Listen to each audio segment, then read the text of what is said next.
Hey guys, Jared Tebo here, and you're listening to the No Name RC Podcast. Nitro is the glory. Welcome to the No Name RC podcast with your host tonight, Keenan White, aka Lefty the Great, and if you are unlucky, the Finnish village idiot, JQ. This is the RC podcast with no name but plenty of content. So sit back, relax, and get ready for some serious bench racing. Hey, what's up, everybody? Nitro truly is the glory. Welcome to the No Name RC podcast. I'm your host, Keenan White, aka Lefty the Great, and this is episode 4, Legends of RC. The Legends of RC series is a series of shows that we'll do highlighting, getting interviews from people we consider having legendary status within RC. So it should be pretty good. Be on the lookout for it. Before I introduce our guest tonight, I'd like to take some time to say thanks and shout out to a few people. First off, I'd like to say thanks to all my JQ Racing family from around the world. Without you guys, this truly would be impossible to do. So remember, JQ Racing, be a part of a team and not just a number. Second, shout out to Brent Densford, Beach RC, JQ Racing USA, our new USA distributor, who's making life so much easier for all of our drivers.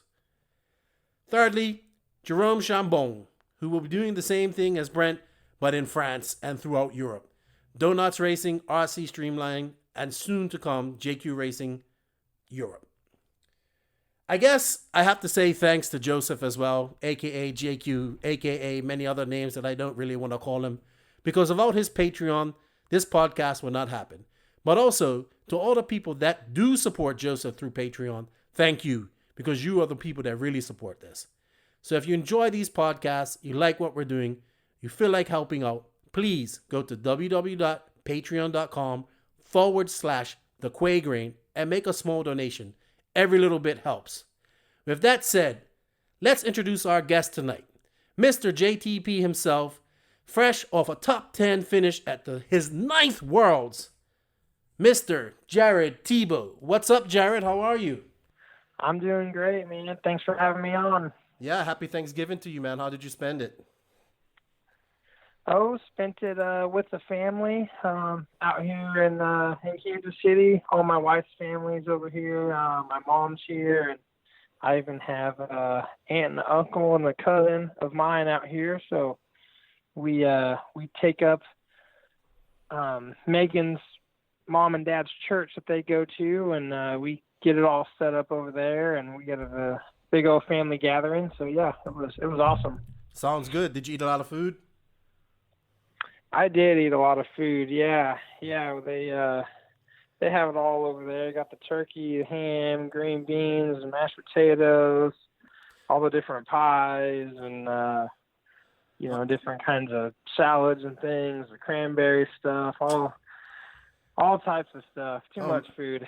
Oh man, you're making me hungry. I'm a big boy, you know. I really shouldn't eat all that, but you know, I would if I was there. So. But thanks for coming on. You're fresh off the Worlds, and you know, I guess you've relaxed a little bit because that was, 10 stressful days of racing, or not just racing, but practicing and whatnot. So I'm happy you came on, and we can have a little discussion about you yourself, your Worlds experience, and just I would like to talk about your experiences, period, because it's funny. I didn't realize you was 31 years old. I thought you was older than that, but it's just that you've been around the hobby since you were so young that it seems like, you're much older, but you are a legend in my eyes, and a legend in a lot of people's eyes, and you still have a lot more time to go. So let's start talking about some of your achievements here. I'm just going to name off a few. You are a 4-wheel drive world champion, 2-wheel drive world champion, 8-scale, nitro buggy and truggy national champion twice, I believe. DNC champion. 2-time buggy, 1-time truggy. Yeah. Okay. DNC champ twice in buggy. I'm not too sure of truggy. I think it was just 2011. Correct me if I'm wrong. I think, 1 truggy. I'm not sure on the buggy. I've won quite a few gas truck ones as well. But yeah. And yeah, I've been blessed with an awesome career so far. And let's not forget Silver State 4 times. Then this year you won Truggy. And like Yep. King of Neo, dude, 6 times. That's amazing. Yeah, I love that race. Bummed that it's not at Harper Adams, but yeah, that place was always good to me.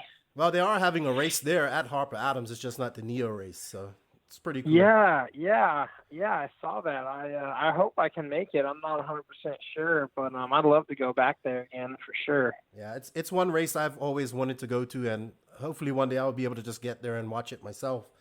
So let's start for a little bit. I did, with my research, I think you started racing in like 1999, and then maybe I'm not sure when you went pro, but you went pro at a very young age. So let's start off there with some of your achievements and like just a brief synopsis on how you got going in this.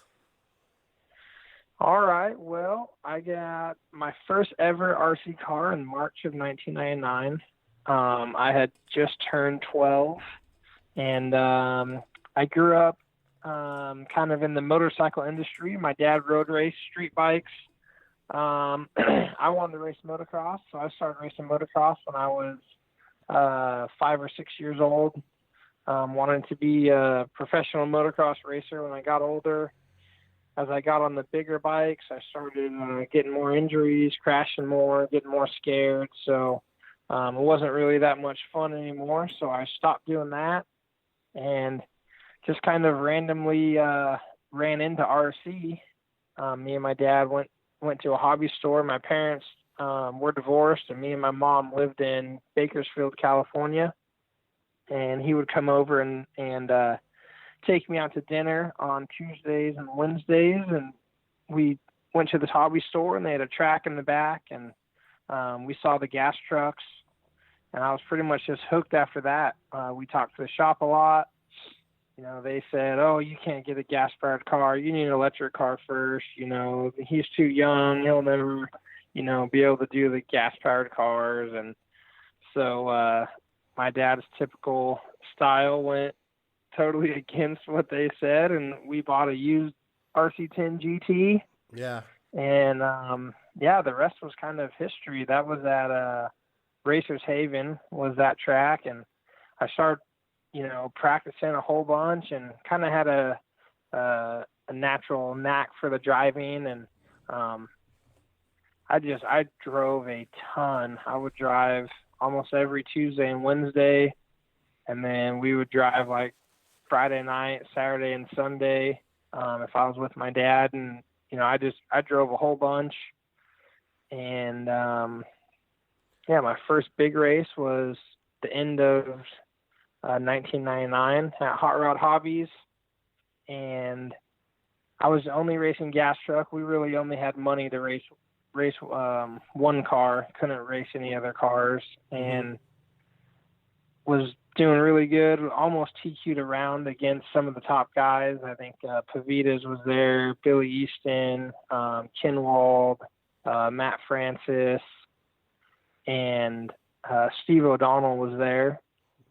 He offered me my first sponsorship and helped me get on with Associated 50%. And then, the next year in 2000 is kind of when you could say I turned professional. I went to the Dirt Nitro Challenge, pretty much a total unknown and only racing gas truck, and had super bad luck in qualifying. Was in like the F main or something, transferred all the way up to the A and had a good final. I think I finished 4th. And then, got a little bit more help from Associated, and, some people kind of started knowing who I was, and then went to the Silver State and was still pretty unknown, but I ended up TQing gas truck. And after that race, Richard Saxon talked to me, and he actually gave me his 8-scale buggy that he raced. And Thunder Tiger sponsored me 100% full travel for me and my dad. And I had never even driven an 8-scale buggy yet. So Richard gave me that car, and we, did some practicing and just kind of got all prepared. didn't really do any racing after the Silver State before the Roar Nationals that year. And so I had only owned the car for just over a year now, in the RC industry, and flew out actually to Kansas City. It was my now father-in-law's track for the Roar Nationals in 2000, and made both A mains. I qualified straight into the main in gas truck. I think I was in the C main in 8-scale buggy, and transferred all the way to the A and actually finished second, almost won. I was catching Kinwald, and I was pretty darn close to winning. And so then pretty much that, after that it was pretty full bore. So I was 13 when I guess you could say I turned professional. Started traveling to all the races after that. Went to the Worlds in Vegas that year. I was 13 and I qualified 8th. Wow. Didn't make the main, was in a transfer spot in the semi, and on the last lap my steering servo broke. So that was a big bummer. And then also in 2000 I won my first big race in Detroit, in gas truck, battled against Matt Francis, and that was a huge win for me, and it was really cool. Yeah. And pretty much my career was pretty much launched after that. Yeah, that's pretty. So never planned on it being a job. I was so young, when I kind of came onto the scene, and just kind of got thrown into it. Really, just all happened pretty fast. Yeah, it sounds like it. I mean, your first race at Hot Rods, you was racing against pure legends. Like that's incredible. Like just the names you named off. Like for people who don't know old school RC, those guys were the fastest guys in RC at that time. So that's pretty cool. So you made the transition to 8-scale. I think a lot of people don't know about gas truck because nobody really races it anymore. But I think if more people actually started out on gas truck, they'd be a lot better racers nowadays anyway. Oh, yeah, for sure. Yeah, I mean, when I started, gas truck was actually the premier class. 8-scale was, I don't want to say like new or anything, but the main companies in the U.S. were making gas trucks, Losi and Associated. And, that was the big push. Kyosho had a big push in gas truck also. And, even Mugen had a short little stint where they made a gas truck. I actually have one. I actually have a MST here, like in mint condition. Oh, yeah? Yeah. Oh, that's awesome. Yeah, that's cool. Yeah. Yeah, man, I sure wish, gas truck was still around. I love that class. I think it was a pure driver's class, especially towards the end, because all the tracks started getting bigger and they were super rough, and they'd have, a lot bigger jumps. After like the truggies came out, the 8-scale tracks just kind of kept getting bigger. Yeah. And, gas truck was crazy. The last couple years when we all still ran gas truck, it was a pretty fun class to drive for sure. Yeah, with the quick change rear wheels and stuff, because you used to, I think the same 45-minute races, the tires wouldn't last. It would come in and change wheels. That's cool. People, kids nowadays just wouldn't even know about that. That's pretty amazing. So let's go on to some of your other achievements. I mean, what was your next big 8-scale win, I would say? I think, let's see on my... When I first started? Yeah. Well, 2005 was your first DNC win. So that was about 5 years after you went pro. Yeah, 2005, that was kind of a breakout year for me. I was driving for Kyosho at the time. And, I actually, that year, I won every single 8-scale race in the U.S. except for the Nationals. No way. Yeah, yep. Yeah, I think, what were the races back? We had Nitro Challenge, Silver State. We used to have a really big race called the U.S. Gas Champs. I remember that. Was in California. There used to be a race called the Proline Max Challenge. I won that year. I think they still had the Kyosho Challenge, which was in St. Louis that year as well. And then we had a big race. It used to be in Charlotte, the farm, called Nitro Fest. Called what? Nitro Fest. Did you go? I don't know. Yeah, I can't remember the name, but yeah, I mean, I had a great year that year, and unfortunately, I didn't win the Roarnats. I think I got third, but yeah, that was definitely a breakout year for me. And then you know, my 8-scale scene kind of took my whole racing career took a challenging twist after that year. But isn't that the year that you switched to the O'Donnell car, I believe? Yep. Okay. Yep, that is. I remember, it was back in the day, we used to see all the, this is before social media, so we used to see all the pictures of the pros cars, and they had the O'Donnell heads, and it was trying to get one of those was gold. I was looking forever to finally get one. And when I got to Nitro Fest at the farm one year, I don't think he was there. This was a year Drake and a whole bunch of the jamming team had just started. It was really big. It was I couldn't find them online. I couldn't find them at any hobby shop. And then I saw them at one guy had them there selling, and I bought all of them. I was like, I'm buying all of your O'Donnell heads. Oh, nice.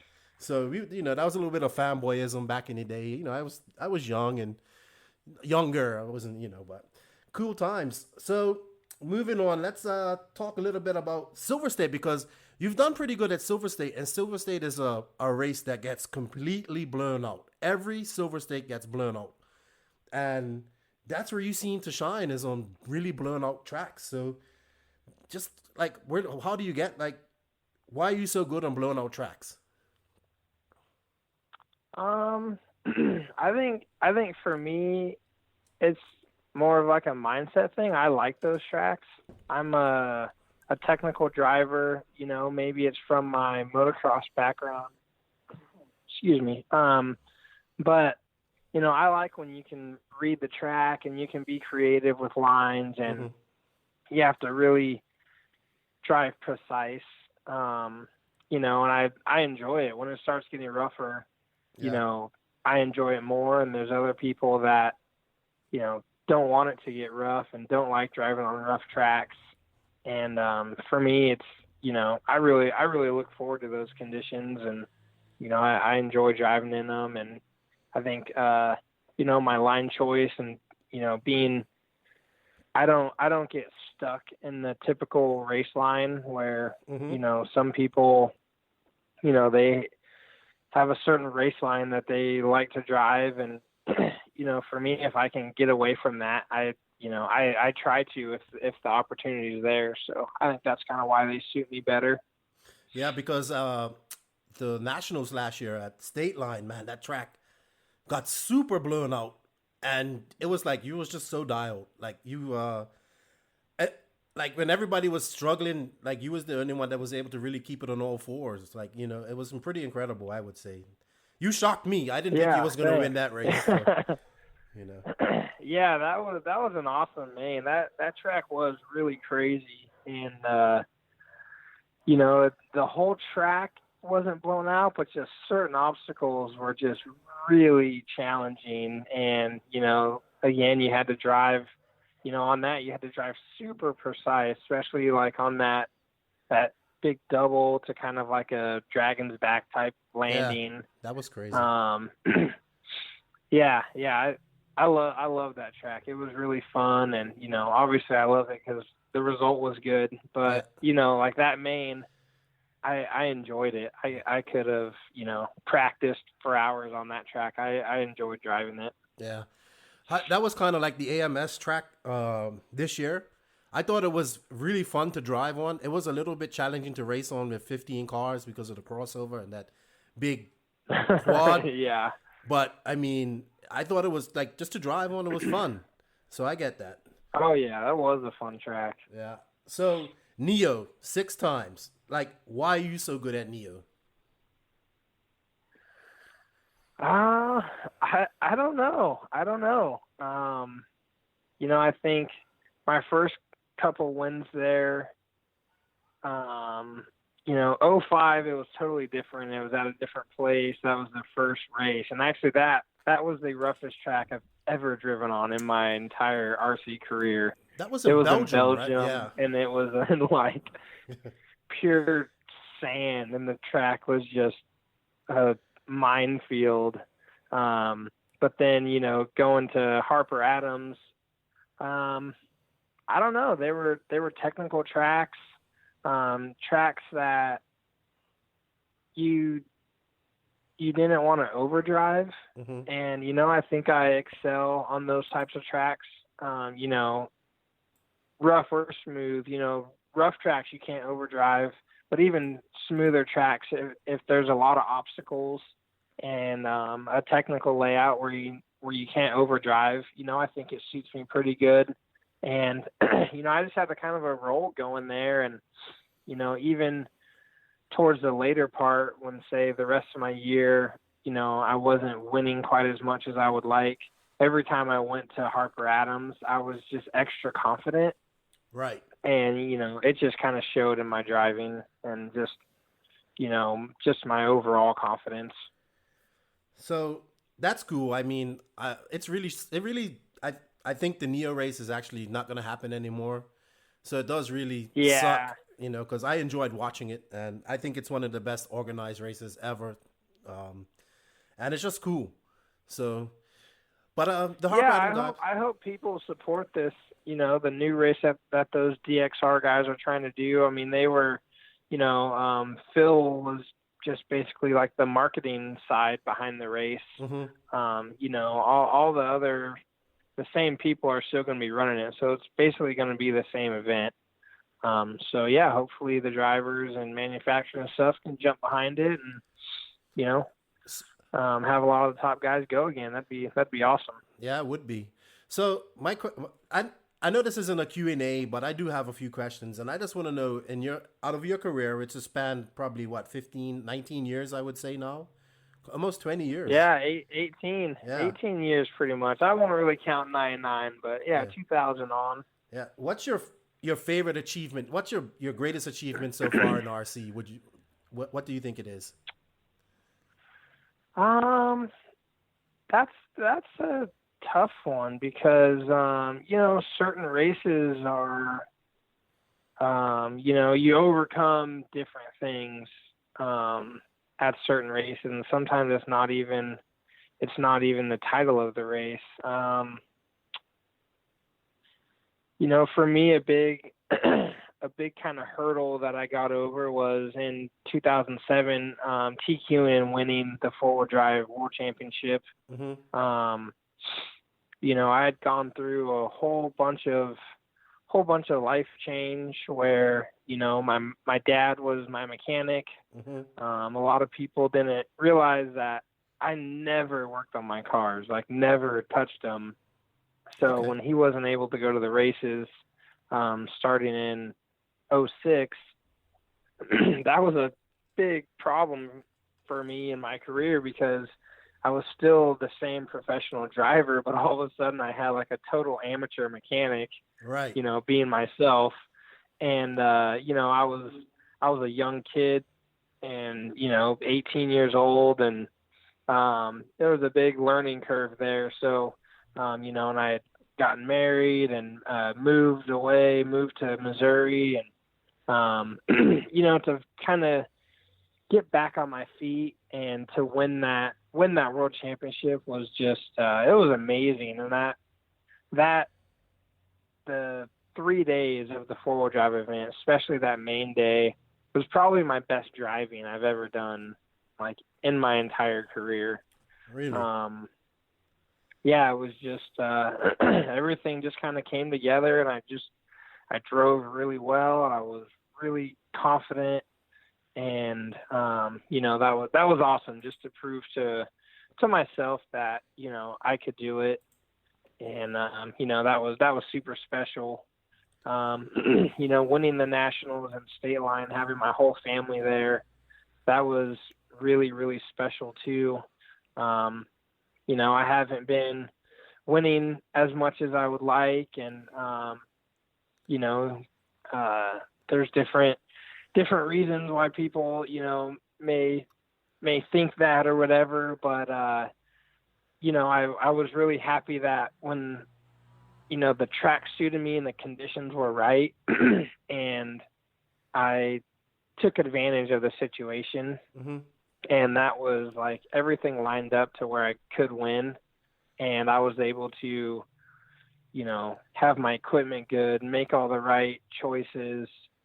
We made some setup changes right before the main after the semi, and the engine ran awesome. My tire choice was good.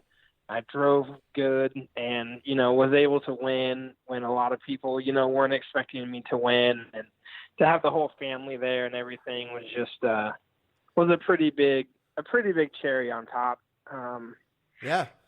And I could imagine. There's a lot of special wins, but I would say those two, the World Championship in Chico was really special too, Mm-hmm. having my wife there.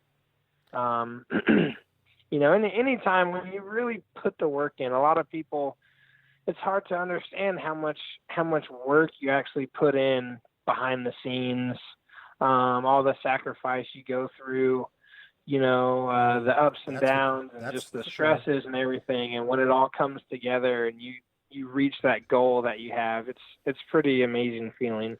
Yeah, a lot of people do not realize the prep that goes into these races beforehand, the stress, the sacrifice. I've kind of gotten a little taste of it now with my last year and a half working with JQ.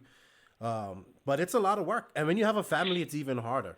So I get it. Oh, man. yeah. I get it. Let's move on. You've been to 10 8-scale world championships. That's pretty good. That's your first one was in 2000, and obviously the last one here in 2018. Yep. Out of those 10 worlds, which is the one you think I didn't go to 2006. Okay, that was in. A lot of people didn't go to that one, okay. But I went to every one other than that. Okay, I wasn't aware of that. So that's the one that it was in. Was it in Indonesia that year? That's the one. Yeah, it was in Indonesia. Yep. Okay. Out of your 9 worlds, which is the one you feel that was supposed to be yours but slipped away? 2010 for sure. That's a big one that haunts me still. Oh yeah. And 2012, I feel like I should have had a pretty darn good shot. And 2004 in Sweden, I think I would have had a really good shot. 2004 and 2012 had some issue. I had issues in the semi, basically in both of them. In Sweden, the end of qualifying was going super good.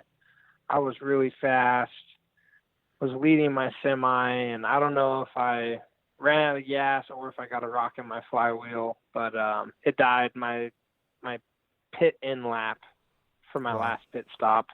So that's always been a what if situation. 2010 was just having a great year. I feel like that was like total prime for the Kyosho car, and kind of, all the equipment I was using was working really, really well. Tiki'd the event and had a tire game plan, and the track prep changed a little. My semi didn't go super good. And, Cody's semi went really good. He ran impacts. I was running city beams. So we decided to change to the impacts for the main, and don't really know what happened. Somehow there was a box of tires that were mismarked. They were super soft tires, but they had the soft marking on them. No way. And it's super hectic after the semi before the final. And I was handling my engine stuff, checking over the car. and then, had some other people handling the tire stuff, and, no one realized it. And I didn't check the tires, and I didn't realize it. And, in warm up, my car felt kind of weird, but I just thought it was because I was really nervous. And, halfway, before halfway of the main, my tires were totally bald. And, just had no shot. So that was, I think if they would have been soft compound tires, I think the outcome could have been completely different. Who knows? It may not have been, but, I felt like that was definitely a good opportunity for me to win. 2012 in Argentina, everything was going pretty good. The warm-up race went really well. The semi, I think me and Robert were in the same semi, and we were battling pretty good. And I had just briefly taken the lead. We were kind of battling back and forth a little bit, but I had just briefly taken the lead and then had a flame out. Don't really know what happened, but didn't make the main there. Yeah. So that was a bummer. Even Vegas, I thought, after all those 3 events where I thought I had a good shot to win Vegas, I was, really, really wanting to win there. Had the TQ, really thought it was going to go my way, and just, that's racing though. Just didn't. Yeah. That's racing. It's called racing. It's not called winning. So, but you've been close. For sure. You've been close, and I get it. How you like Vegas is more your style, blowing out. Yep. It was rough as. I mean, I loved it. Yeah, so did I. That was a great track too. Yeah. How about this year in Australia? How did you like it? How was your confidence going in? I mean, I watched you on social media. I was going in really confident. I take my Worlds prep pretty darn serious, and I had super strict practice regimen going over here. I have some amazing friends that are close to me out here, and they really step up for Worlds time and make sure I can get all the preparation in that I feel like I need. And I was going there really confident, and I thought the whole event went pretty good. I never really had my breakout run in qualifying. I was always like in that top 3 speed, but I just kept having some little errors, and I wasn't too upset about it. I was thinking, okay, maybe my breakout run will come in the semi or the final, and just never really happened. My semi was pretty good. Tires overheated a little.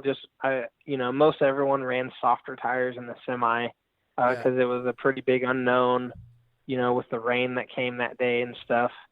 And then, my plan for the main was to go to the harder compound tire, and had it on my car, the same compound that Ongaro ran. And then 30 seconds before we hit the track, I made a last second decision to have Zach change the tires, and that was a huge mistake. The temperature cooled way down. It looked like it was maybe going to rain, so I was worried on the mediums that I just wouldn't have any grip the whole race, especially if it started raining. And, in reality, the track cooled down and it made it way grippier. Okay. So, my soft tires just overheated, and, the car gets really squirmy after that. And, that was, what tires? That was just, a mistake on my end. What tires did you go out on for the main? I ran soft long wear double downs. Okay. And did Ongaro, he ran the same, I take it, or not? He ran medium long wear double downs. Sweet. That kid's awesome. Yeah. But how about he is, man. He's a great freaking driver for sure. He we'll touch on that, but I just wanted to get your opinion on the actual event, the club that held it. I mean, you can touch briefly on the watering. I know Joseph was big on the watering, and I know I don't know how you felt about that, but if you wanted to just touch on that real quick, that'd be great. I thought they did it as fair as they could. It's watering's a tough situation. Kind of my thing is if you're going to water, you need to water for every race to try to make it fair. Mm-hmm. But that's tough too. Time. They did a great job. For them, I think they lucked out. Like in Vegas, the watering to non-watering heats was a major difference in speed. Like you could not run the race that way. Mm-hmm. In Australia, it wasn't that big of a deal. Okay. And I thought for the top heats, they did a pretty darn good job. That's a tough position to be in, and it's a really crappy job for them. And for the situation, they did a good job. Yeah, you can't please everybody. I don't think they could have done a better job. Yeah, I think they done a really good job. I wasn't there, but a buddy of mine runs JQ. He was John Dawes. He was like hit me up. I'm up at 4:00 in the morning, and I got home at 12. He was like part of the track crew and stuff. So I'm really glad they put in a lot of work, and it paid off in the end. Oh yeah. So the whole place was great. The track layout was really awesome. They did an excellent job. Yeah, I think so. I think they could all sleep pretty good at night after that event. They represented themselves well. Yeah. Would you like to touch on any of the drama? I know we're all about positive and stuff too, but the drama did happen. I like that you. Oh yeah. It happened for sure.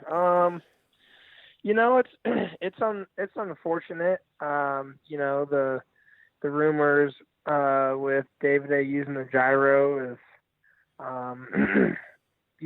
it's. I feel really bad for them. It's tough. I get the other side too. I mean, I drove on that track, and it was tough.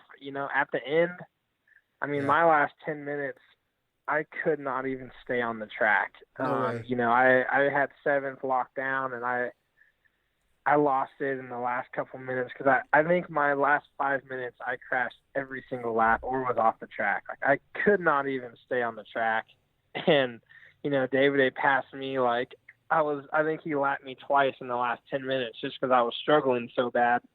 So it's like, I get it how one side's like, man, how is he able to drive that good? And, I'm a good driver.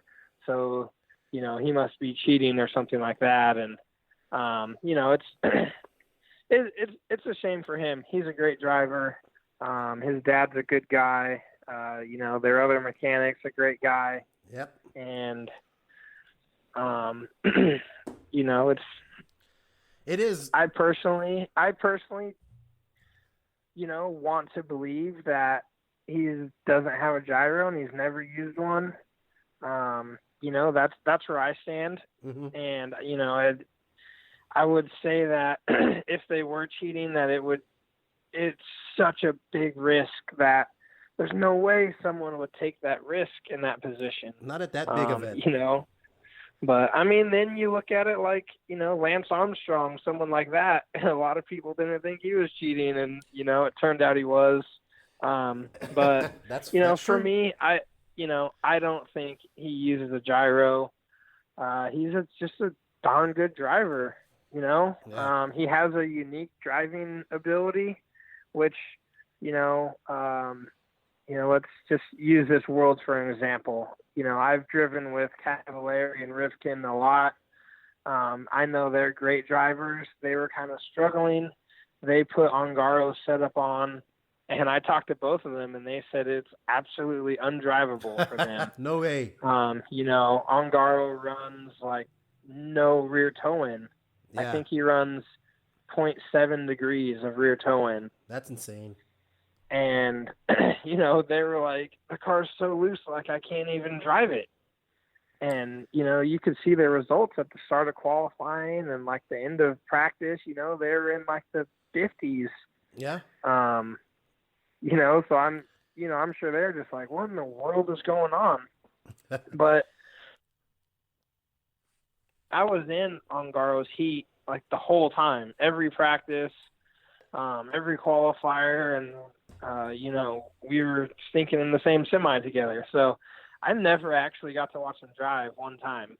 Right. While I was there. So, but I've watched some of the videos and everything, and you could, you could tell he doesn't, his toe and the rear end's loose like down the straightaway and stuff, and he just got a unique driving style, and they got a setup that works for him, and he drove good. He did everything it takes to win, and it's a shame how it went down, and I put some blame on the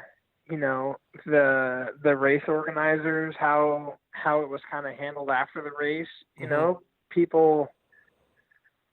The car, there was, I don't know, too much excitement or something after it won, and the cars were kind of left unattended, and the pit crew could have maybe done something, and that's where all the kind of rumors started from. That. Like, oh, they were in the radio box, and they ripped something out, or they cut something, or they were unscrewing something. Yep. I wasn't there. I didn't see anything. I don't really know. That's kind of a shame that the tech officials and everything didn't just handle the cars like they should have right after the race.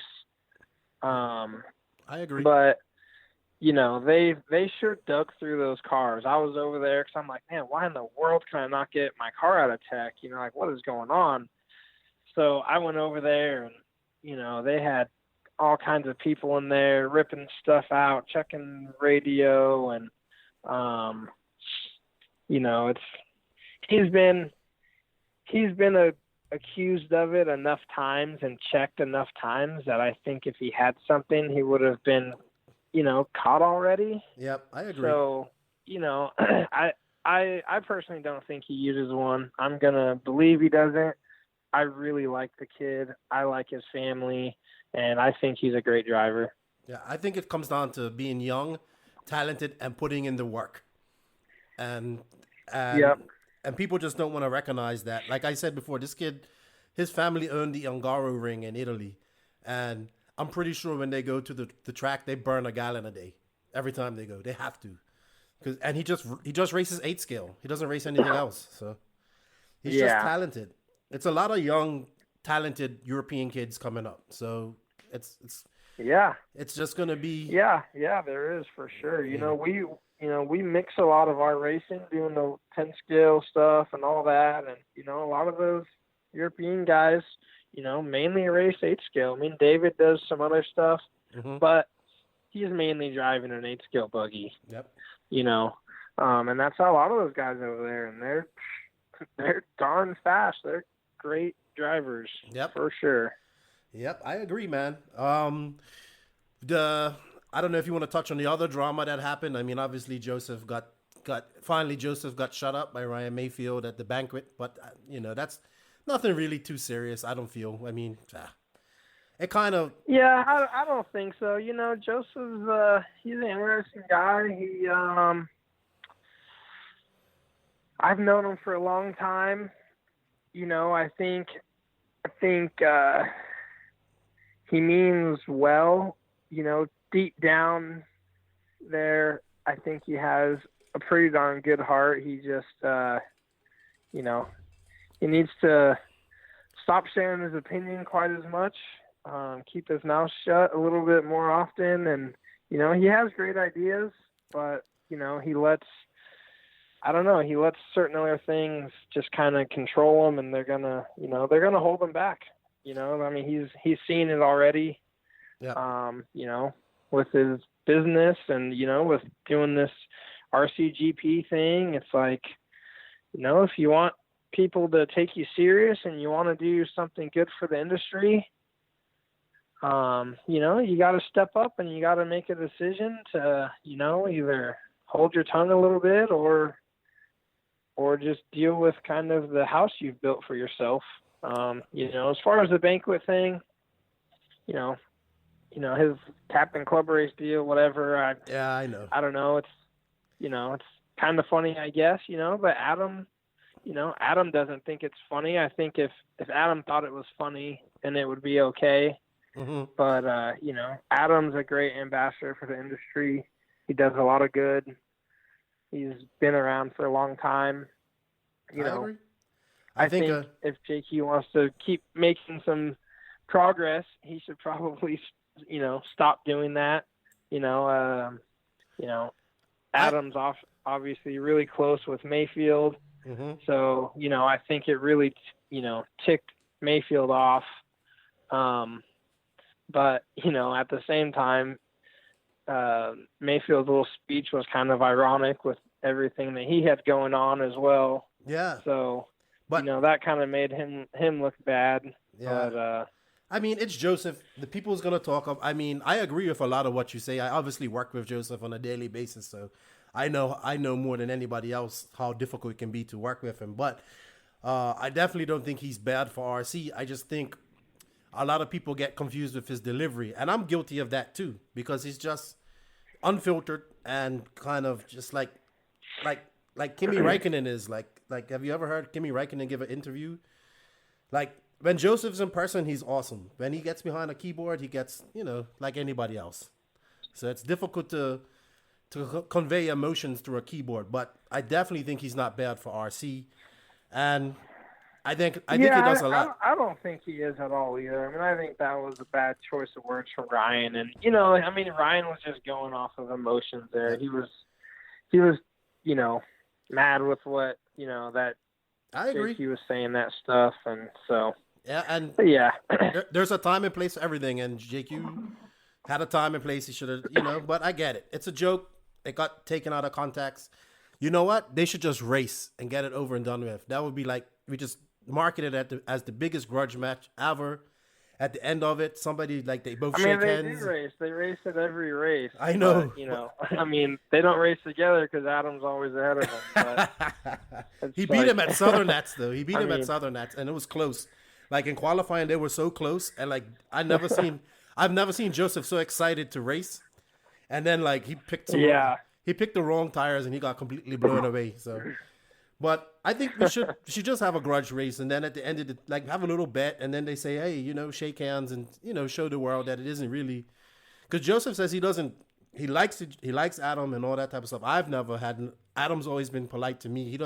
I'm nobody, but, he's always been polite and cordial to me. And I tell Joseph all the time, you got to stop it. But, Joseph's hard-headed, so that's what happens. Yeah. Yeah. Well, the other horse has been beat down, and I don't think we have to talk about that. I don't know if you want to touch about it with Mayfield and his engine.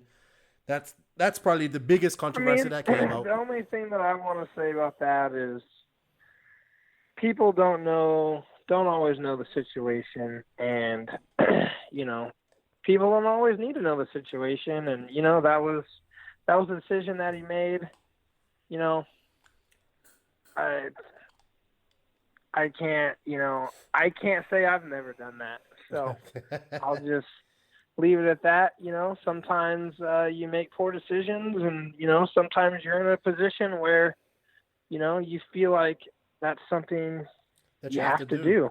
I get it. It was a risky move for sure, but let's look at it the other way. Let's say that he won, and then people would probably be praising that decision. That's true. But since he didn't win, now it's that was a terrible decision. But you look at the other side. If he would have won, then you would have people like, oh, those other engines were holding him back, and that was genius, and oh, he's the best, and that was so awesome and crazy.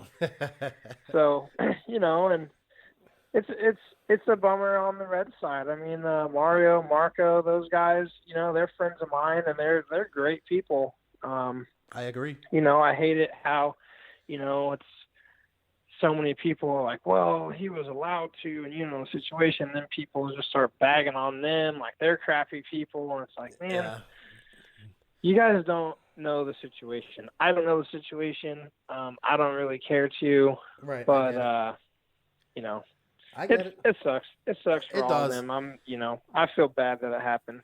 It just sure. It's just in this day and age when everybody has a camera, you can't do what you done back in the day. And a lot of people will come back and say that, well, we did this all the time back in the day. Well, we also, waited 3 months to get it was race different results. back then. Yeah. But Yeah. I think the Worlds was great. I'm looking forward to the next one. I've heard rumors that it's going to be in Brazil. I think somebody said Europe. I don't know.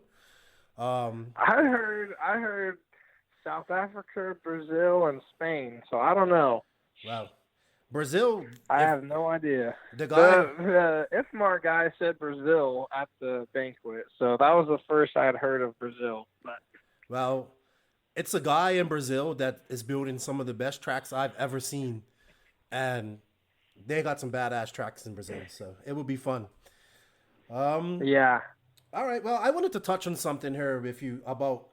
All right. So obviously you're part of the big three that came up. Tebo, yourself, obviously Tebo, Cav, and Mayfield. The big three, 15 years on top.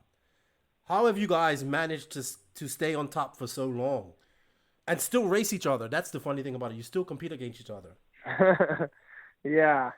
Yeah, it's been wild. I mean, me and Cavallari, we came up like at the same exact time. He's raced for maybe 2 years more than me, but we basically turned pro like at the same time. Mayfield was a few years later, maybe 3 or 4 years after us. But yeah, it's wild. We've grown up together. We've gone through, all three of us have been, really good friends at times and also like crazy enemies at other times. Mm-hmm. We've all just kind of gone through life together. All three of us are married now, and, they just had their first kids. So now, we're all going through those stages together, and it's awesome. I don't really have an answer as to why or how we stayed at the top. I think all three of us are very competitive, very driven people. We're all three actually pretty different. Mm-hmm. But, I can see that. We take our racing serious and we take our job serious. And, I would say, that's what keeps us on top is, we're still competitive. We still have that drive to want to win. Yeah. Now I have a question. I've always thought about this. It's like you three kind of were, when you was younger, like in your teenage years, you were always at the track surrounded by grown men racing. That's a little bit like not compared to a normal lifestyle where when you was in high school and you got to hang out with your friends and, all that typical high school stuff. Did you still do that as you was growing up and racing, or was it just school and racing, like no real?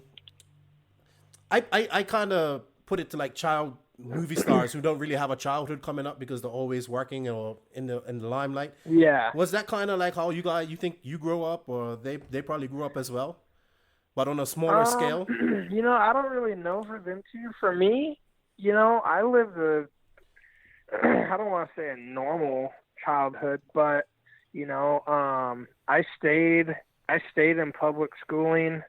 I didn't do any homeschooling. I went through, I finished high school, graduated. I had hobbies and friends, like where I went to school. Most people didn't even know at my school that I raced RC. I didn't really talk about it at all. Just like my closest friends knew and my teachers knew. I rode a lot of BMX and I rode motocross, and I did I did that stuff a lot. I wasn't ever into the partying scene, so I didn't do that side of high school. But I would say I lived a fairly normal kid life. Did a lot of stuff. But me and my dad did a lot of stuff together. We rode dirt bikes together. We did the RCing together, and so that was, it was cool. Fun for me. It's what I wanted to do.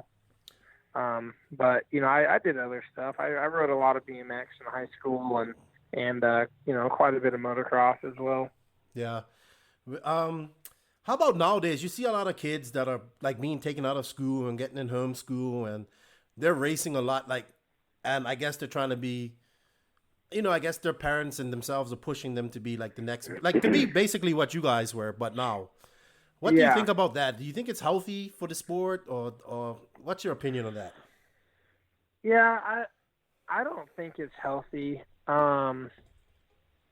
It's really hard to make it an RC. I mean, you look at, the number of racers that are in the U.S. and you look at the number of people that are making a living, you're talking about maybe 6 people, Yep. that are making a living as a driver. And, I think to risk everything, I think that's not really a super smart move. The industry's tough. I agree. Most motorsports are really small. RC's the same way, but even a little bit smaller because we don't have any outside sponsorship money. So you're only getting the money from inside the industry, which, there's a limited amount there. And it's going to take some of us older drivers are going to need to retire, so that some of the newer drivers are going to be able to, kind of get in on some of that. And so, I think that's tough. Yeah, I went through school and, I had planned on going to college. I wanted to go to a tech school. I wanted to be a hot rod builder. I wanted to build cars. And, I was just kind of put in a position where I needed a job right away, right when I graduated. And, I was making good money in RC, and it would have been a bad decision for me to, stop RC racing and go to school. I agree. But I think the younger kids, should. I think RC is great for kids because it really teaches you a lot of different things, that are really good in life, just like the mechanical side, but also the mental side, the focus. It takes an extreme amount of focus and mental strength to be able to run, a 30-minute main, a 45-minute main, an hour-long main, well. And, I think RC is awesome for that. Yep. But I think, on the same side, don't sacrifice your kids' schooling and your kids' education and their childhood, searching for that, pro RC driver position, because it's a needle in a haystack. Yeah, there's not that many of them out there, and it's hard. It's not easy. It is not easy. That's for sure. Yeah, let's talk about that. Time management. I mean, you have a family. You have 3 kids, I think it is. You have 3 kids. Yeah. Yep. I just had a baby. 8, 4, and 2. Yeah, man. I just my wife and we just had another baby girl earlier this month, and I have a 6-year-old son. So for my last year and a half that I've traveled around the world and other work and spent time away from home, but I think people don't really understand. It's not always so glamorous on the road. I mean, not for me. I mean, we at JQ Racing, we do it on a unicorn gypsy budget. We're staying at janky hotels, and, we're just trying to make it to the next stop without running out of gas.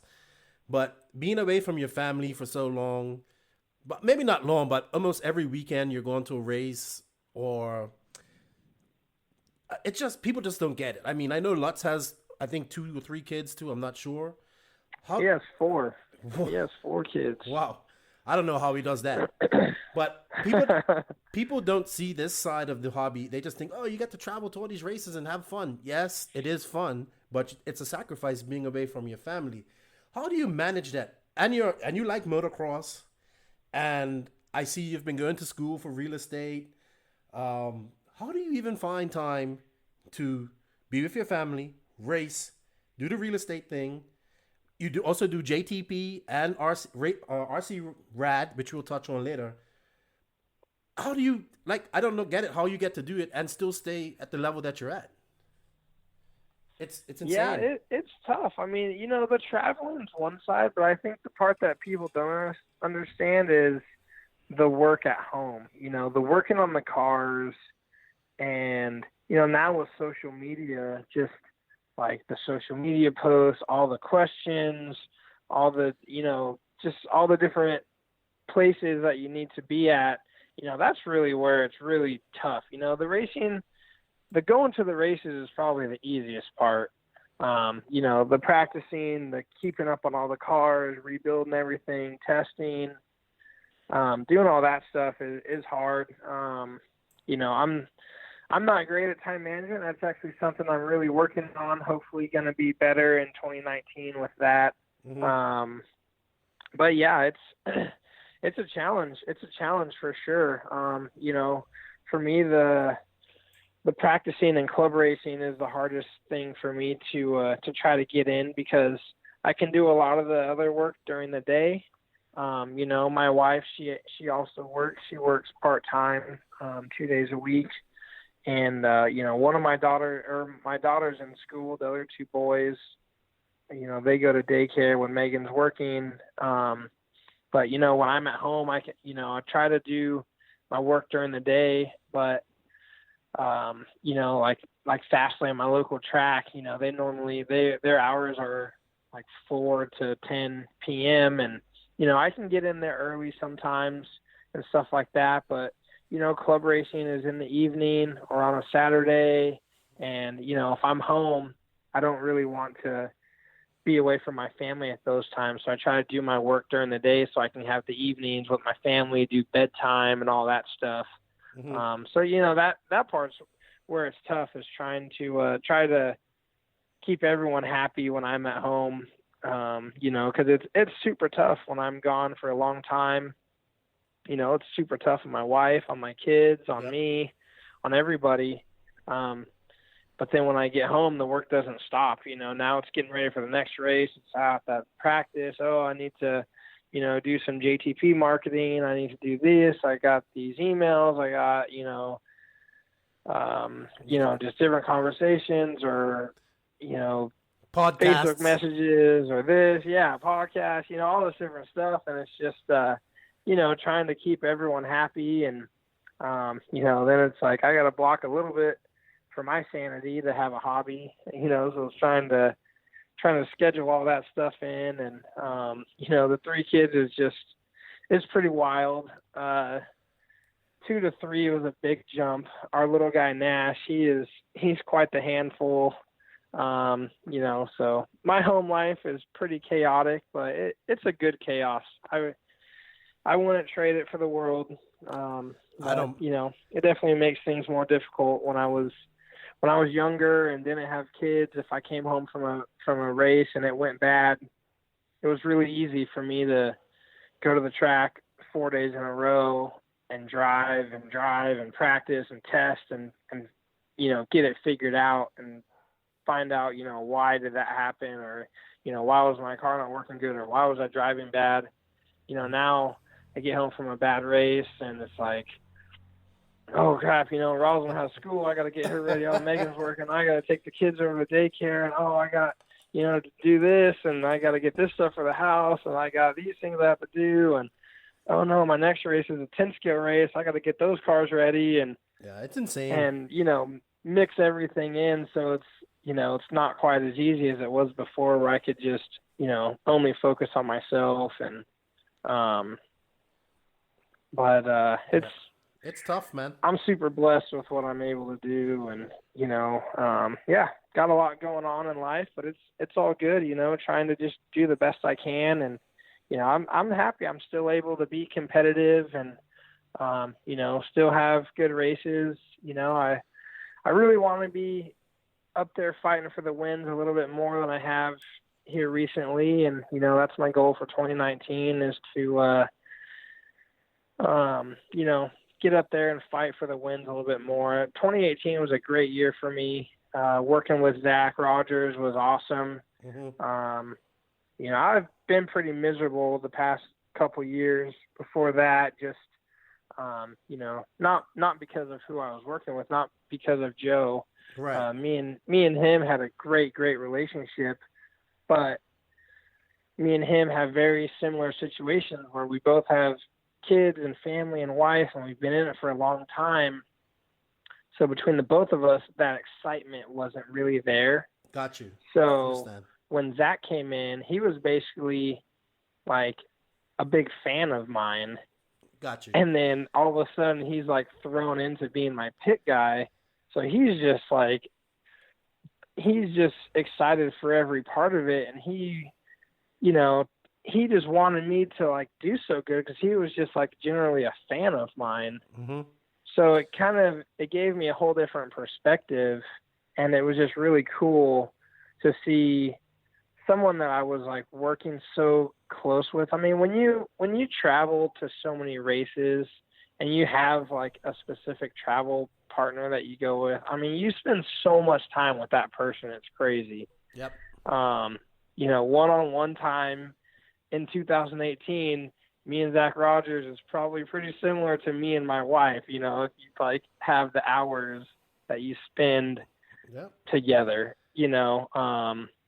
And so, you know, it was just it was really cool. And, you know, I believe in myself again, and I believe that I'm still a good driver and that, you know, I should still be in RC. You know, I kind of owe it to the industry, I think, to still be here. And, you know, so. Well, that kind of answers my retirement question, because at one point you was like, oh, I'm going to retire. And I just, it looked like you, to me, looking from the outside in, it looked like you was not having fun anymore. And you was like, oh, I'm going to retire. Yeah. And then this year, I think probably after your win last year in the Nationals, like, it's kind of rejuvenated you. Zach's a great guy. He's lots of energy, lots of positive energy as well. And this year you've been like you made the AMS video about I'm coming for you guys, suckers, and you guys doing like little like CX wallet commercials. And I'm like, these guys are having fun, man. These guys are having fun, and that's what it's about. And it's kind of shown in your racing. Yes, maybe you don't have all the victories that you want, but you went from being, in my opinion, like just going to the track and just being, yes, you're still in the mains, but not really a contender, to now where you're like you can go and win. Like I think I had you as one of my dark horses to maybe win the Worlds. So yeah, you know, I'm glad that's happening, because you're still young, dude, and you got a lot more left to give to RC. So I don't know what your plans are, but it sounds like you're not really contemplating retirement anymore. Yeah, I'm definitely not retiring. You know, I kind of had it set up, you know, I kind of set it up a few years ago that 2018 would be kind of my decision year. So every contract I have ends at the end of this year. So, you know, I kind of left it open. Like I could retire at the end of this year if that was something I wanted to do. You know, a year ago, that was something I wanted to do. Mm-hmm. I hated racing. I hated RC cars in general. Every time I looked at one, it's just like, oh, I don't want to even look at you or drive it, or just, I just wasn't very happy. You know, this year me and Zach made it a pretty big priority to have some fun. You know, for me, it's a hard balance. I take my racing very, very serious, and I think you need to be successful. You have to take it very serious. You know, that's what makes the difference between someone that, you know, finishes 5th to 10th all the time and someone that finishes 1st to 5th all the time. Yep. You know, there's a big work ethic gap and outlook gap there that bridges those two things together. So for me, it's a tough balance of having fun, but also taking it serious. So, you know, I taking my preparation serious, my driving serious, you know, certain things really serious. But, you know, if I have a bad run, I don't need to showcase that I'm affected by it. You know, sometimes I would think like, you know, I need to show people that it's not okay for me to lose. Yeah. And, you know, so sometimes I, you know, get mad and, you know, like I don't like losing, but Nobody does. it doesn't need to ruin my whole trip. And, No. it doesn't need to, make everyone else in my camp miserable because, we didn't get the result we wanted. So, we made it a big priority to have some fun, do some fun things while we're at the races. And, man, it saved my racing career, to be honest. And, so, right now I'm looking to sign a 2-year contract. Okay. I want to race full time, just as I have for at least 2 more years. That's awesome. Like I said, or like you said, I went to school. I got my Missouri real estate salesperson license this year, and I am going to be, building that business on the side. Smart I'm not man. sure what I'm going to do with JTP or RC Rad, if I'm going to have to scale those down so that I could focus just on the real estate and the racing, or if I'm going to keep those going. I don't really know that yet.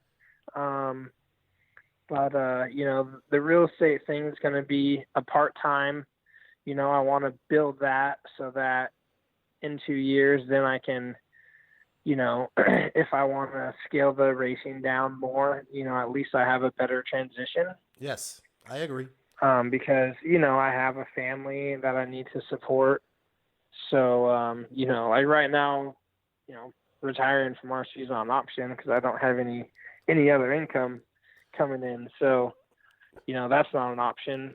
But it's not something I want to do. I'm really enjoying driving, enjoying racing, and, there's still a couple goals that I haven't reached, and, I feel like I'm still competitive to win, so the drive is still there. That's awesome. And smart. So You're a smart man. You just proved that you're never too old to learn something new. Because I've seen you also doing like a lot of, on your social media, a lot of home improvement stuff, like do-it-yourself things. So I kind of know what. Yeah. I think that's cool because you're planning ahead. And I think it comes back to what we were saying about kids and taking them out of school. They need to plan ahead too. Have a plan B. Always have a plan B. Yeah, for sure. Speaking of JTP and RC Rad, I really like that because you're like the only driver that kind of branched out and made his own brand. I tell Max Mort all the time, build yourself as a brand. And as drivers, you guys are a brand. But you took it to the step of making JTP and RC Rad. I think it's like a clothing I'm not too sure about it, but I know what JTP is, obviously. But just give us a little background on those two things that you're doing. Yeah, I mean, JTP was it kind of turned into what it was supposed to be. But when I first signed with Kyosho, I had I had a lot bigger plans with it to kind of be like the option parts brand of Kyosho, to be kind of linked in. But it never quite turned into that. So, I had apparel and different things, and then I was allowed to make some parts for the 10 skill cars. But, had a lot of limitations on it, so I wasn't really able to do everything I wanted to do with it. Okay. But I kept it going, and, it was cool. I love when I see, someone with a JTP hat or shirt or stickers on their car. It's so cool when you have something, like all of that stuff, all the shirts and everything, I design myself and get made, and, it's all, yeah, it's smart. It's pretty cool when you can kind of dream something up and, people support it and stuff. The RC Rad was something that I wanted to do for a long time. It hasn't ever really, like you're like, oh, it's a clothing thing. It's, that's actually the complete, wrong. It's, I don't want it to be really anything but just kind of like a lifestyle thing, or just kind of like a movement. I really wanted it to just be social media posts, videos, things like that, just to bring back the fun and just kind of show that, RC is pretty rad. It's pretty cool. It's not just, toy cars and, people nerding out and old nasty buildings and stuff like that, to showcase kind of the cool side of RC. But, like you said, I'm pretty busy, and, I haven't quite, been able to do what I really wanted to do with it. So it's, it's a little bit of a bummer that it's not what I want it to be right now. It's not saying it's never going to be like that, but I do think the goal of it and why I started it is being spread some. Social media is a pretty wild tool. It's super good and it's super bad at the same time. Mm-hmm. Tons of people have opinions, and they kind of say opinions are kind of like buttholes. Everyone's got them, and most of them kind of stink. Yep. And there's so much negative stuff out there, just with people just feeling like they always need to share their opinion. Sometimes you think up stuff, and you don't necessarily always have to share it. And so I really just wanted something positive with RC Rad. It's cool, we kind of have a positive RC movement going on right now. Yeah, I see that. And that was my dream with RC Rad. And even if RC Rad doesn't become what I wanted it to, I feel like at least it had a little bit of a part in kind of starting a positive movement in the RC industry. The industry is small. Like it or not, the industry is super small. We all need to work together more. If we don't think everyone's opinions are the same as ours, or, some people might do things differently, that's okay. But the manufacturers need to work together more. The drivers need to work together more. The race organizers need to work together more. And we need to come together more and just support each other, talking bad on the internet to everybody and everyone bickering and fighting and telling each other how stupid the other one is. It's, we're not going to go anywhere with that. It's not at all. That started, I like this whole positive RC movement. It started with your posts. Then Enzo and Rizzo, they started the Facebook group. I'm a part of it.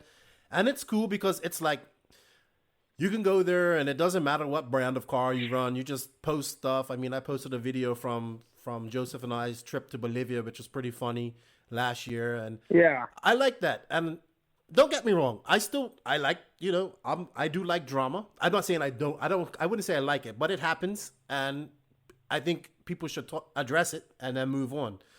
But it's not always about drama. It's about, at the end of the day, we're here to have fun. I got into RC cars because I like it. I think it's fun. I think it's cool.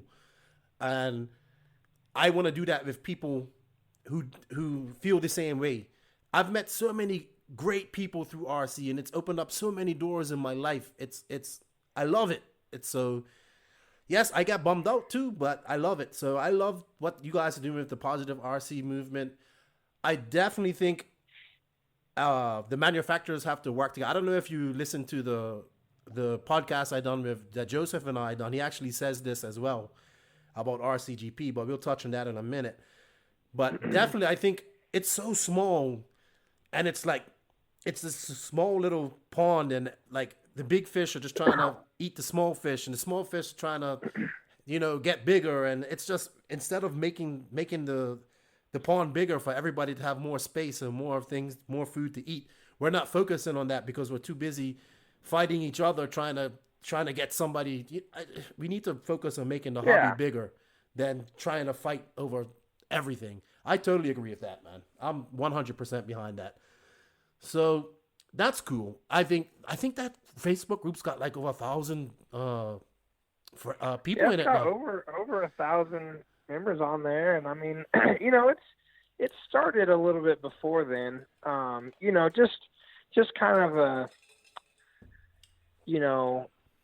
a general thing with just some people, trying to be a little bit more positive. But yeah, I mean, after the Worlds and just all the stuff with Ongaro and Mayfield, just everyone bashing everybody, man, I was sick and tired of it, and so I did that post, and it was cool, man. You know, so many people supported it and shared it, and the reach was huge on it. And,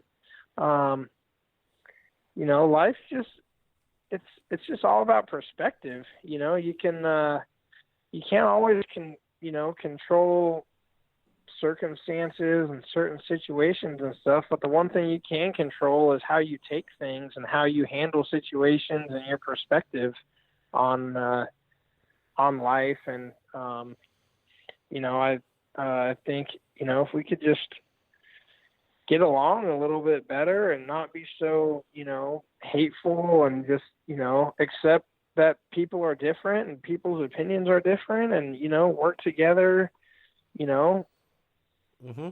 even though we're different, you know, like you're saying, the RC, it's a small pond. And yeah, I think right now people aren't focused on growing the pie. They're more so focused on, like, you know, making sure that person gets a smaller piece and their piece grows a little bit. Yeah.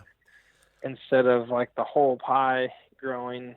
But you know, It is what it is. It's tough for sure. I think that actually plays out into the real world as well. I think there's so much division in the real world. I think if people just stop arguing about everything, and I mean, like, politics and race, whatever's going on in the world. Yeah, for sure. And they just sat down and said, like, I don't agree with a lot of things people say and think and who they choose to be on politics. I'm not I don't really care, but it doesn't mean you can't still be friends. That's what people, I think, as a people in whole, as not just America, but the world, period. I think we've gotten to the point where, oh, you don't agree with me, so I can't be friends with you. No. Yes, we can have differing opinions, but we can still all get along. And I think for us, RC is the common denominator. So I think we need to focus on that and enjoy that with each other more than anything. That's how I look at it anyway. Yeah, no, I think that's a great point. Yeah, for sure. I mean, you know, yeah, people are strung out right now, and they're on the ragged edge of just an explosion. You know, and it's a shame. It's all over. You know, one thing was cool driving around. Me and Zach had our own rental car, and, you know, I'd never driven on the right side of the car, and so I was pretty nervous. And, you know, when we were first driving around, and the people seemed just, like, super courteous and, like, you know, letting you in and stuff. And it was, you know, it was pretty cool. That was kind of a big change, you know. I thought, you know, just some courteous, you know, driving, and people not honking, letting you in on all the roundabouts, and everyone kind of working together. And, you know, then you come home, and, you know, people are just so, you know, I know what you mean. Cutthroat on the roads. And it's like, man, you know, like, we all just need to take a stinking deep breath and just chill out, you know? I agree, man. I get totally along agree. And yeah, I mean, not everyone's going to agree. Shoot, me and my wife, we disagree on a whole lot of things. Yep. And that doesn't mean that, you know, we can't have an awesome marriage, and we can't be great parents together, and we can't have, you know, a super healthy relationship. You know, just means, hey, we don't agree on everything. You know, God busted the mold after every single one of us, so we're not all the same people. And if we were, it would be a very boring world. Oh yeah, for sure. Let's move on, because I did like this. Obviously, you know, I'm all for RCGP because I'm with Joseph, and you're like the only American driver that's kind of backed it on Facebook. So I just wanted to get your thoughts on it. I know it's something that you've always said should happen in RC. Let's just touch on that briefly. You know, I really like the idea of it. You know, I've wanted to, you know, to back it for Joseph. You know, he's asked me to share some of the stuff. You know, so I have just, you know, out of our friendship and just kind of respect for what he's going on, you know, for what he's got going on with it. I would love to see it happen. I think it's the time we're in right now, like with race budgets and stuff being pretty tight. I think it's going to be pretty darn challenging. I think he's going about sharing his message, not quite the best way, where, just a little, when I talk to him one-on-one, his reasoning for it is for a genuine love of the sport. He loves the racing. He wants to see a world champion, be crowned doing multiple races, which I am all 100% for. But it's going to be tough with no outside money. Yep. When he first started talking to me about it, I was, hoping to hear that there was some outside money to help, get it kind of going, and there wasn't. So, manufacturers are going to have to come together, and people are going to have to come together if they want it to happen. Yep. And, I think it's going to be a challenge. I would like to see it happen. I can't say that I'm going to be able to do it or not. I don't have a team or anything that I'm signed with for next year yet. And, me and Joseph talk a lot, and, he's just like, well, just put it in your contract, just like you want to do it. And it's like, well, that sounds just like him. Like, I'm not going to sacrifice, my family over this RCGP thing, like it's cool if it happens. But for me, if they say, well, we'll sign you, but you're not going to go to any RCGP races, and we're going to give you the salary you want, it's like, okay, no RCGP races for me. Yeah. And, that's kind of how it's going to go, because, I obviously can't put my family in that type of situation to, risk it all for that series. So I think, I think for him, he's going to have to change how he reaches people and get more people to take him serious and more people to think better of him, if he really wants the series to take shape, because he's going to need a lot of backing for it. Yep. And, it's not going to be super easy. I love the idea of it. I love that there's 2 races per weekend. I think that's awesome.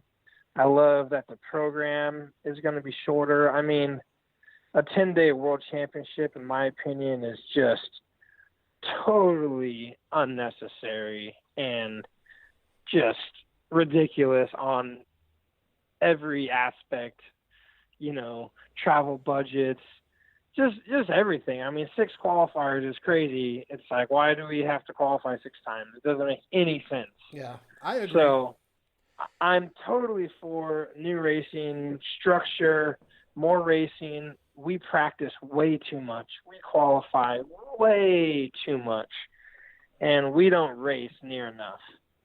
I would love to see some change happen for sure. Well, I like to say something. Everything's impossible until it's done. And to do something like this, it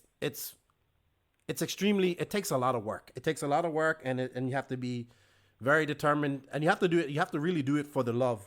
So I think if people yes, I totally agree with what you say about Joseph. His delivery is always, idea's great. His delivery isn't probably the best.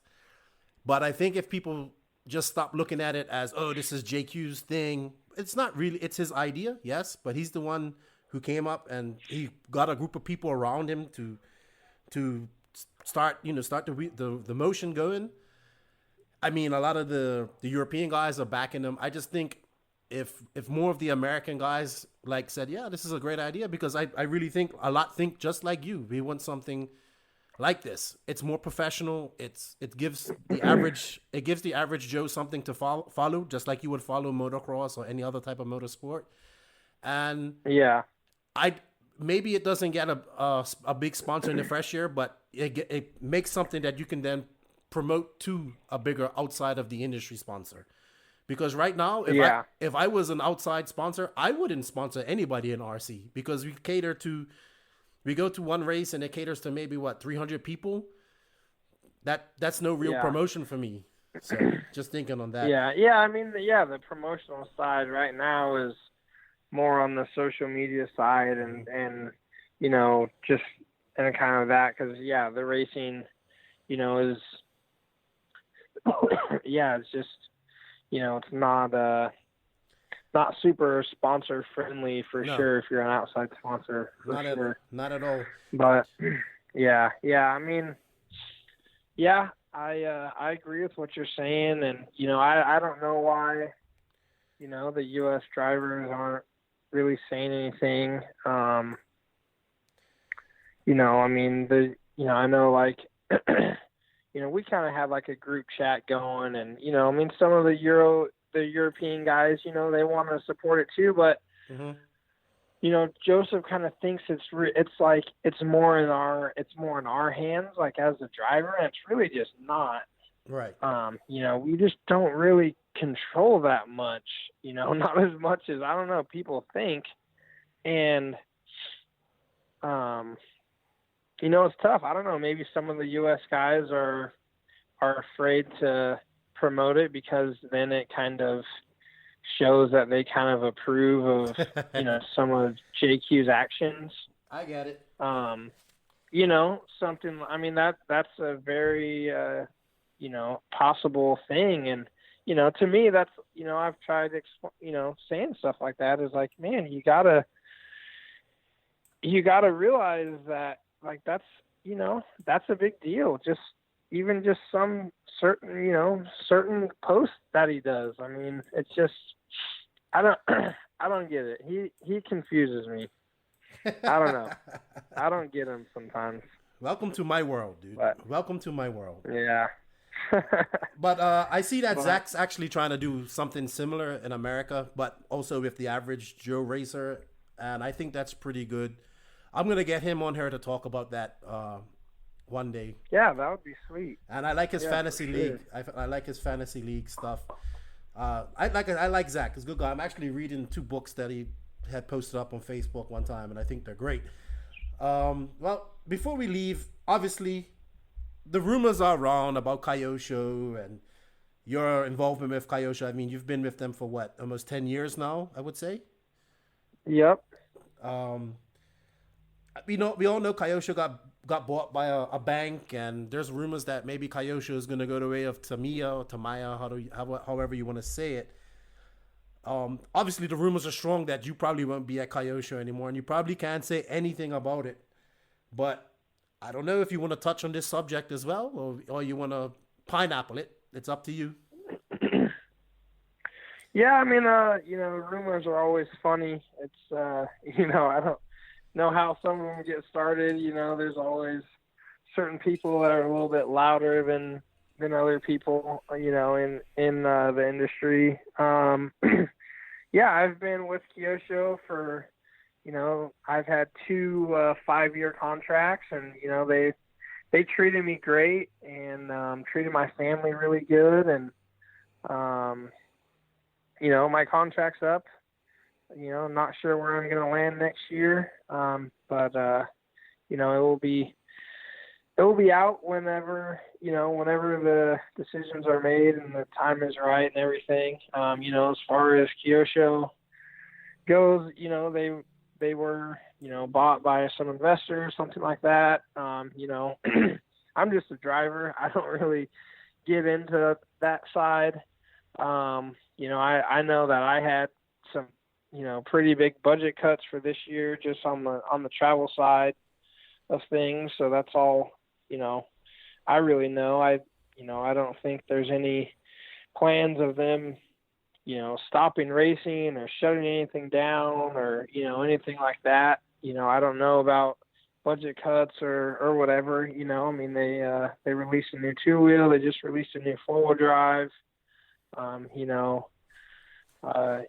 Kanai was, talking about new stuff he's got, going. And so, I haven't heard anything of Tamiya buying them or anything like that. I haven't. That's the first I've heard of that, but no, it wasn't Tamiya buying them. But remember when Tamiya they had a full race team to stop racing. Yeah. Oh, I see. Yeah, no, I don't. I don't think that's gonna happen. Okay. But yeah, I'm not exactly sure my plans for next year, but I am gonna be racing, and yeah, that's pretty much all I can really say. I don't really know much else other than that. But should be an exciting December, I think, for everybody, and looking forward to 2019 for sure. Yeah, I'm actually really looking forward to silly season myself. I have some ideas, but I still don't know. Like, it's going to be interesting in the next few weeks. There's a lot of wild rumors out there. Even me, I'm like, man, these rumors are crazy. I don't know if that could even happen. Yeah. So I don't.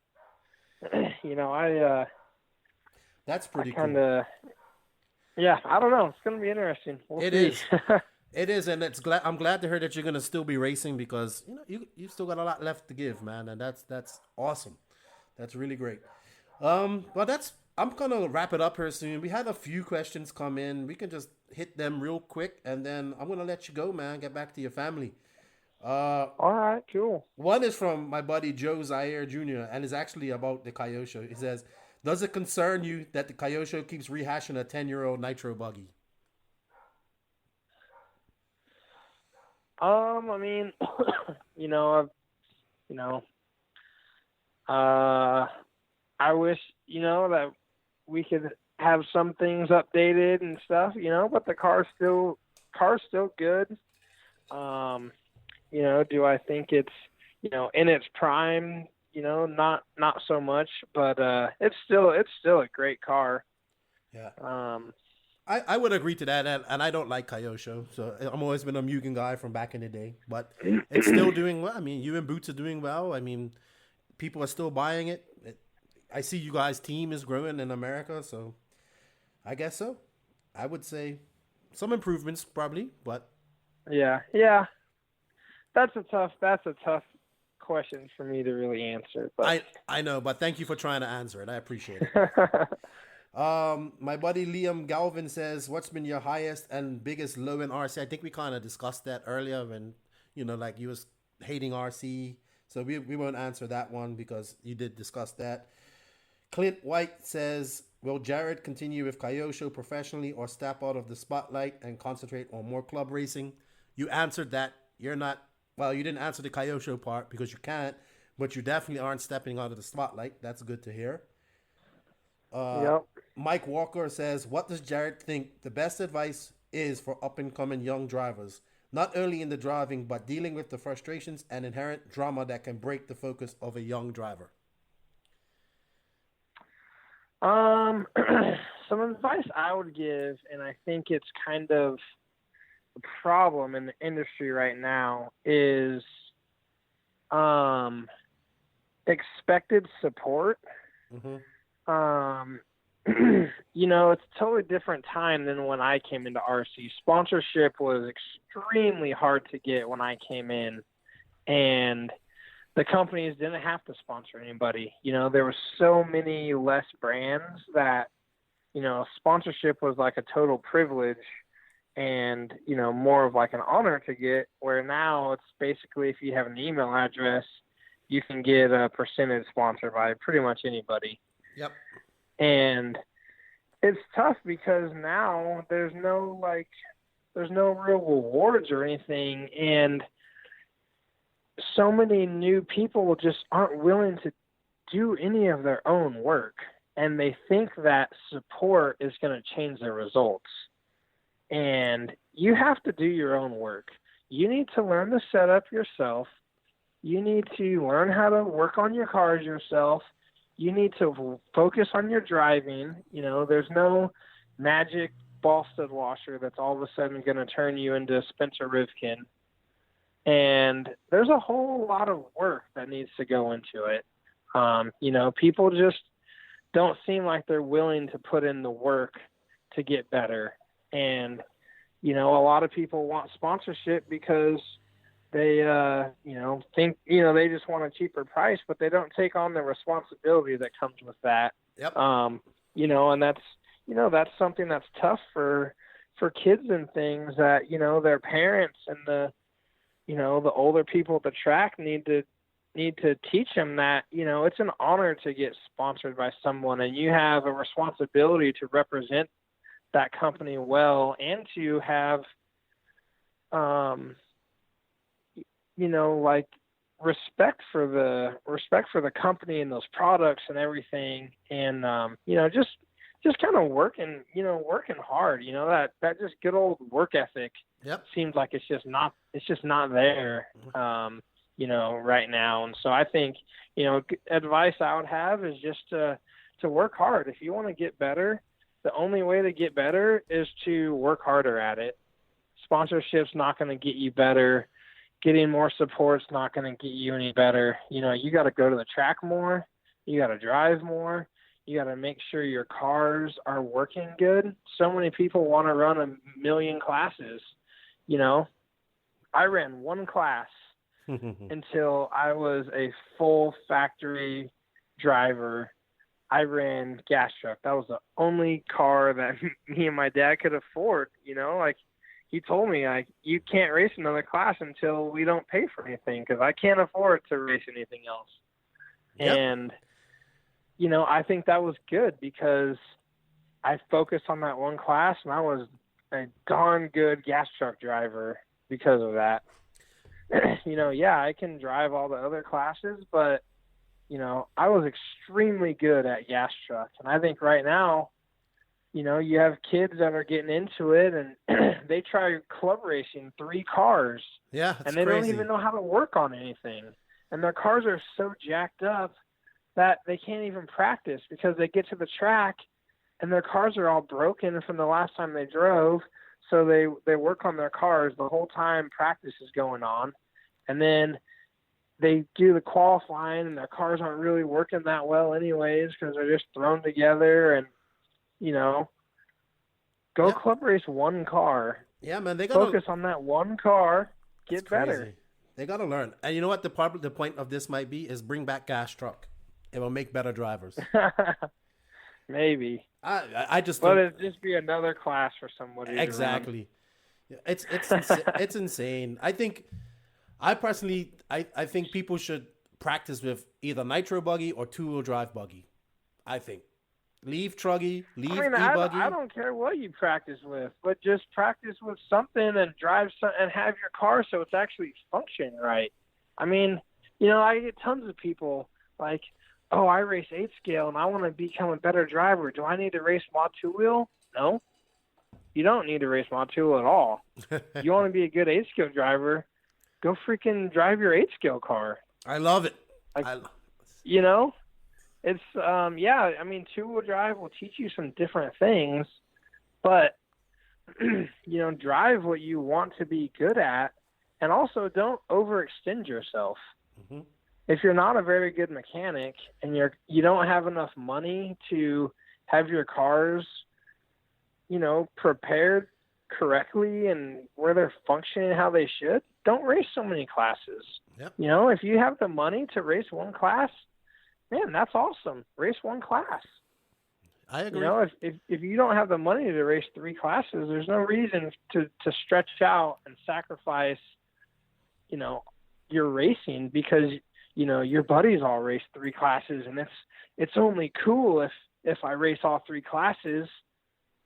It's expensive, dude. 3 classes, tires, parts. Oh, it's insane. Oh yeah. Yeah, so. Yeah, I totally agree with you. How some people do it. Next question is from my buddy Jimmy DePrez. He's an AKA driver, and he says, what's your favorite AKA go-to tire on a loamy outdoor track that's wet and dry? He says, do you ever use harder compounds in the wet? Any special tire prep for wet conditions? Do you have a mixed patterns and compounds front to rear? I don't really mix tread patterns. I don't mix compounds. I would say for that type of condition, I love the impact tire. Impact tire is awesome. I love the double down, but if it's loamy, you don't really use a double down at all. Mm-hmm. For cold well, wet and dry is kind of tough because you don't really know the grip level, but, colder temperatures, you run a softer compound. Warmer or higher grip temperatures, you'll go to a harder compound. For me, Impact is a pretty good go-to tire. It works in so many different conditions. Yeah, that's Joseph's favorite tire when he ran AKA. It's like Impact's everywhere. Yeah. So I get that. Yeah, they work awesome. This is my last question, and I forgot to ask you about this, but who would you consider your biggest rival in your years of racing? I don't know if I really would use the term rival, but me and Cavallari, we're always pretty darn competitive towards each other.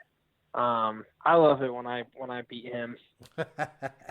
That's so me and him, we're competitive. We race each other hard, but we've always raced each other pretty darn clean. And I enjoy racing with him, and I think he's a world-class driver. And I'm when I beat him, I'm always like, I beat one of the best ever. So I'd say he's probably one of them. I mean, same with Mayfield.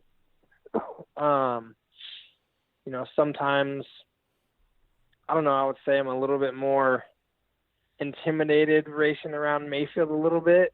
Really? Where Cavallari, it's,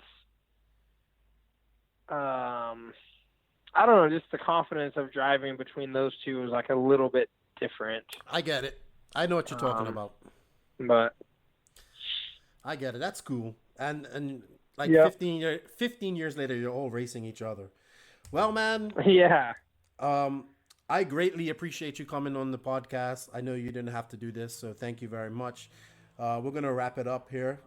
Before we go, would you like to say thank you to anybody or shout out to anybody? Yeah, for sure. Thanks so much for having me on. Huge shout out just to all the fans, all the friends I have. You guys have just been unreal this year, especially, kind of just through my ups and downs. And, I'm a pretty open book and share a lot, on social media. Feel I have a calling just to share my story. You never know when someone needs to hear something. So I'm pretty open, and, just the love that I've gotten back and the encouragement has been really awesome. I would say that's been a big part of me wanting to race more as well, is just, all the encouragement, all the love that you guys have given me this year. Big shout out to all my sponsors, really throughout my whole career. Never really would have thought RC Cars could give me such a good life and provide for me and, my family and my kids. And, really excited for the future, excited for next year, and, ready to get it started. Yeah, man. Sounds good. Hopefully we can get you back on once you get silly season over and we know if you're going to stay or wherever you're going to go. I'd like to get you back on and get your thoughts on your decision, why you made it. I greatly appreciate it. Yeah, for sure. I greatly appreciate it. And keep the savage Tebo coming a little bit, man. We need some more. We need some more friendly rivalry and stop with all this PC stuff. I mean, we're racing like we always talk crap when we're racing against friends. Well, I think it. I'm not saying be disrespectful, but yeah, like if you want to beat that guy, tell him you want to beat him. Like, watch out. Like that's what I like to see. I want to see that. I think that's cool too. Yeah, the respectful kind of like banter is good. Cool, man. Well, let me let you get back to your family. I'll try to keep that up and maybe get it escalating a little bit more. We need it, man. We need it. RC's so so vanilla now. So, thanks a lot, man. I greatly appreciate it, and have a good. If I don't talk to you before the holidays, enjoy your holidays, and hopefully I'll see you at the races next year. Yeah, for sure. Thank you, and have a good Christmas, and I don't know, maybe we'll talk before then or after then. Sure. We'll just have to see how it all pans out. Yeah, man. All right, bud. Have a good one. All right. You too. Thank you for listening to the No Name RC podcast. Please tune in next time for more fresh RC content. And if you can, please also support us on patreon.com/The Quay Grain. We will greatly appreciate it. And don't forget, Nitro is the glory.